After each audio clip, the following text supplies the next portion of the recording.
All right, all right. Hello, everyone, and now welcome to a game. This game is going to be between XiaoKai and Guhi, taking place here on Northern Isle. We have XiaoKai spawning as the yellow undead on the bottom left-hand side of the map. Meanwhile, we have, Guhi spawning as the blue orc. For some reason, WarCraft 3 overlay is not working. There was a new patch that I'm not aware of. So hopefully the replays do not get bugged out and we are able to enjoy a good game here. Farseer from Guhi gonna be opening things up and going into Warmill fast tech to tier 2 and then perhaps some pressure with that Farseer. Meanwhile, Dreadlord first, a little bit of a delayed Dreadlord going at the 2-minute 30-second mark. There is that Tomb of Relics and selling the Scroll of Town Portal, picking up a Sacrificial Skull. A number of Acolytes appears to be 6, as one Acolyte is off to the side. Gonna go ahead and take down a sheep. Should have been done a little bit earlier. The Acolyte, so hard to find good help these days, as this Acolyte now gonna try and deal with the Spirit Wolves here. All right, are we gonna see an easy, quick surround? Well, trying to surround right there. Ooh, nice play by Guhi, but Guhi unknowingly actually walked into XiaoKai's trap as another round of wolves are summoned. Each set of wolves give 40 experience, 20 each. I believe similar to a worker or a worker 25. Not quite sure there, as that, well, Spirit Wolf now looking to back up again. All right, this little bit of damage. Now the Acolyte, unfortunately unable, asleep onto a wolf. So asleep onto a wolf to try to maximize that damage. One more shot, and the Acolyte still gets taken down. Dreadlord never placed down that Blight, so the Acolyte was never able to get some easy regeneration. Trying to go in for a surround now. Surround straight up onto that Farseer. Farseer being forced to Scroll of Town Portal away, as we're going to look at the Tuskar Trapper now getting cleaned up here. Wolves coming back, perhaps trying to do a little bit of additional harassment. New Acolyte to take the place of the old one that was lost. Perhaps that will be a little bit more hardy since he's going to be on a Blight, as we see Vampiric Aura as the item. All right, that Acolyte pretty much going to start summoning here, perhaps get up a Ziggurat as this Dreadlord opening, putting in quite a bit of early presence with that early expo. Now off to the north, we are already at Stronghold, a Tauren Chieftain getting resurrected. This is at the 4-minute mark, folks. At the 4-minute mark, we are already training up a Tauren Chieftain, and now, well, XiaoKai has to be extremely aware of this. We could perhaps be looking at a possible surround onto the Farseer, and now the Wolves are going to try and perhaps get a little bit of escape back there. No. All right, there is another surround, and with all of that going on, the Farseer are going to go ahead and Staff of Teleportation away. Is it going to be able to get far enough? Down to 67 hit points, trying to make its way over. We do not have a Nerubian Tower here as of yet. The Farseer can try to use a little bit of ranged attacks. Dreadlord out of mana. Well, actually, no, has enough mana for another sleep, as the Acolyte is just watching all of his summoning hard work perhaps get pressured a bit more. All right, little bit of damage. Dreadlord sitting at level 2. We're going to see the Blight being done here, perhaps gunning up at that Nerubian Tower that we wanted to see to pressure and keep that O's attacks at bay. Meanwhile, off to the north here, Guhi able to get in some heals, healing salve, working some magic, getting that Farseer back up to full hit points, as we do see spiked barricades and now going into double bestiary for Wind Riders. All right, Wind Riders could cause quite a problem here, as, well, XiaoKai has no way of handling any of those flying units yet. We need to start seeing, yes, we do see some Spirit Towers now. So, in fact, Spirit Towers over just the Nerubian Tower to try and offer a bit of that protection. Acolyte is getting, well, absolutely pummeled here. He's going to get taken down. Oh, he's going to try to move away. There's a trying to dodge the shockwave, but the Wolf still gets the damage here. All right, with no Nerubian Tower, those units are able to walk around freely, but the Spirit Towers are going to be very effective against those Wind Riders.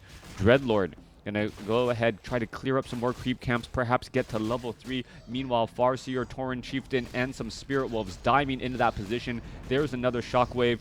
But, well, we know that Tauren Chieftain and Orc players in general have a bit of a mana issue if they are not careful. Wind Rider now making their way out. Are we going to see some damage onto that Wind Rider there? The Spirit Tower, oh, out of range. There is now that Nerubian Tower trying to chase after, and this is going to be a very, very damaged Wind Rider. Wow, able to escape at 122 hit points as a Watchtower now getting established. Are we perhaps going to be trying to go for Demolishers as well? No Demolishers, since we don't even have a barracks. Meanwhile, during this time, XiaoKai is attempting to continue to clear out creep camps and let that economic advantage just continue to hold. The Watchtower, however, is outside of range of these Spirit Towers and may even be outside of vision since we are at nightfall. Tauren Chieftain catches an Acolyte during that transition, and XiaoKai is still staying at tier 1, trying to get full saturation on this Expo here, and needing a little bit of protection. Alright, in comes Raiders, in comes Wind Riders. Tauren Chieftain trying to knock down the door of this Necropolis before it gets up and operational. No repairs, and this Necropolis is just simply buying a little bit of time as the units are going to be making their way through. All right, large army coming across from the undead here. Acolytes are making their way over. Hi, Crota. Hi. Well, I'm reading that. Hi, Decisive. As we see, well, Watchtower is actually in range. All right, so this Watchtower has a range of 800. The Nerubian Tower only has a range of 7. So Watchtowers outrange Nerubian Towers and Spirit Towers here, and there is that pressure. A little bit of pressure pushing back, and that was something I should have known, that Watchtower is actually out a myth. So myth in Russian. All right. So we are looking at the Watchtowers here outranging the Nerubian Towers as we see the Dreadlord getting that sleep in, or that Cloak of Shadows in time to get a bit of protection. We should be getting perhaps some repairs here. That's only going to be 4 damage per attack because of the fortified armor, but the Raiders and the Wind Riders are getting ready to dive. There goes an ensnare onto a ghoul. Are we going to see a sleep? No, we do not.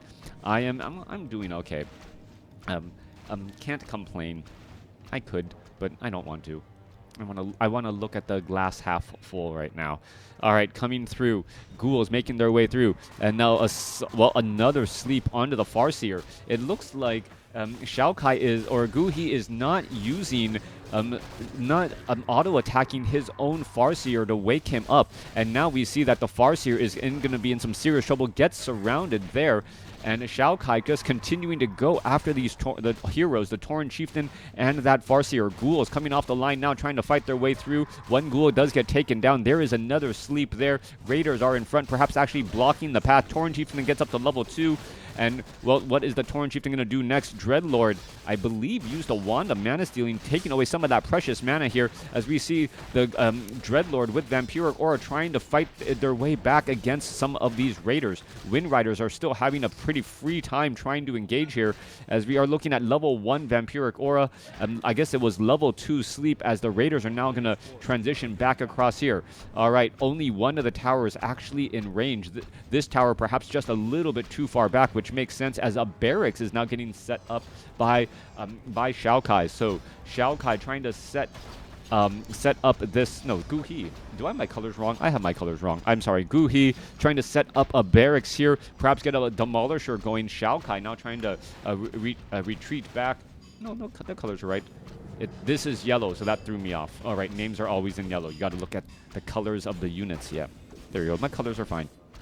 All right, one Spirit Tower quickly taken down by those Raiders. More pressure being built across there. There's an ensnare onto the Dreadlord. Dreadlord could have a little bit of problem. He's just constantly going to get ensnared. He is trying to use that Cloak of Shadows, not realizing that as long as the Raiders continue to throw that ensnare onto that Dreadlord, they can see him. So that's exactly what happened there. With so many Raiders, even though the one ensnare would come to an end, a new one was applied, and while that unit is ensnared, it is always revealed to the units that ensnared it. So 3 gift-wrapped XiaoKai ghouls now getting taken down. Dreadlord falls at level 4. Dual level 2 heroes now, as we're looking at more pressure coming across.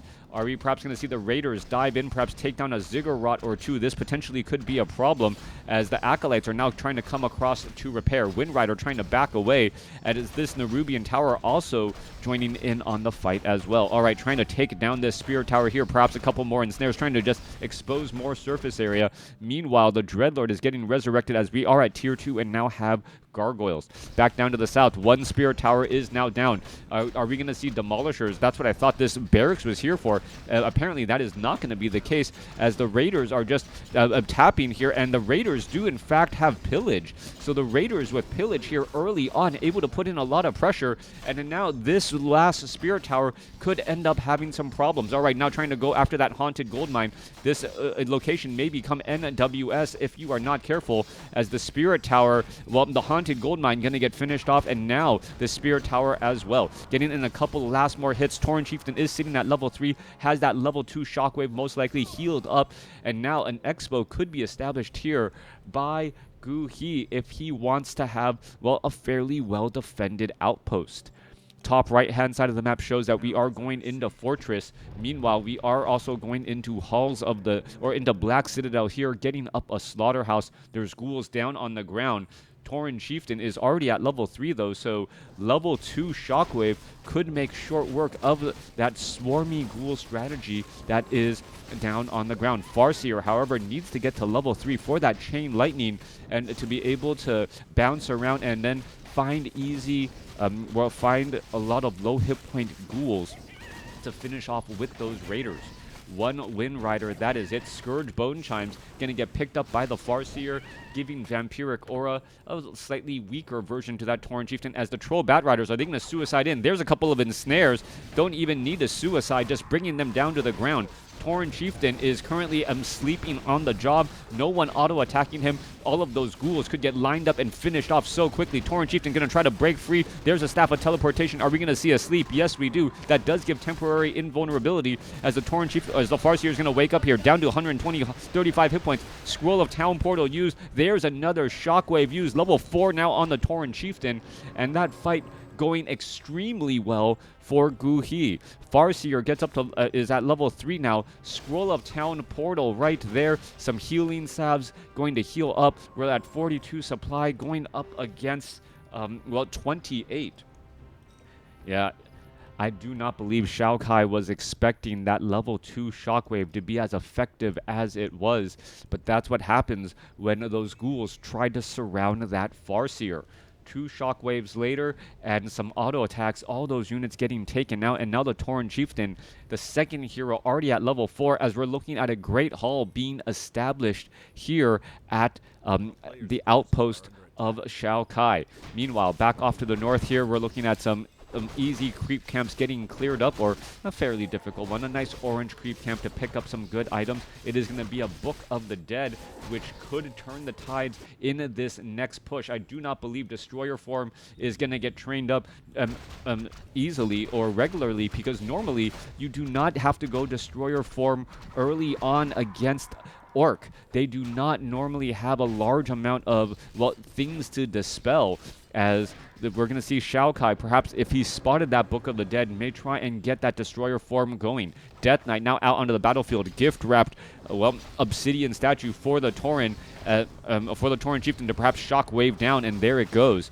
All right, new Obsidian statue back out on the battlefield. There's that Book of the Dead used in time. One of those skeletal archers could just auto-attack that Tauren Chieftain and wake him up, but perhaps, well, going to go ahead and Shockwave right there. Death Knight falls at level 1, and that is going to be the game. XiaoKai trying to take an early expo over Guhi, and it just does not work out. Especially with that chain ensnare gift wrapping of that, well, Dreadlord who was trying to shadow meld. He shadow meld for so long, but, well, ensnare after ensnare kept on revealing him, and with that all said and done, losing that level 4 hero gave a double level up to Guhi, giving him enough to try and fight back into this game. Let me know what you guys thought about this game in the comments below.